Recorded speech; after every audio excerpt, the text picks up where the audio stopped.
పల్నాడు జిల్లా గురజాల నియోజకవర్గంలో అభివృద్ధిలో రివర్స్ పోతుందని గురజాల మాజీ ఎమ్మెల్యే కాసు మహేష్ రెడ్డి అన్నారు. పట్టణంలో ఉన్న జంగమహేశ్వరం గ్రామంలో మార్చారని, అదేమని ప్రజలు ప్రశ్నిస్తే ఇంటి పనులు తగ్గుతాయని సమాధానం చెప్తున్నారని అన్నారు. రాబోయే మున్సిపాలిటీ ఎన్నికల్లో ఓడిపోతామనే భయంతో ఈ విధంగా రాజకీయాలు చేస్తున్నారని మండిపడ్డారు. ఇంటి పనులు తగ్గించి పట్టణాల్లో ఉన్న గ్రామాలను విడదీయకుండా చేయాలని అన్నారు. ఒక అవగాహన లేని నాయకులు, తెలివి లేని నాయకులు, ఎమ్మెల్యేలు, మంత్రులు అయితే ఎలా ఉంటుందో ఈరోజు చూస్తున్నాం.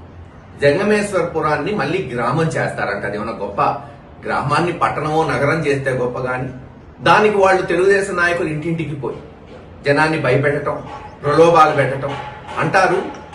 గ్రామం చేస్తే ఇంటి పన్ను తగ్గిద్దంట. ఇది ఒక విడ్డూరం.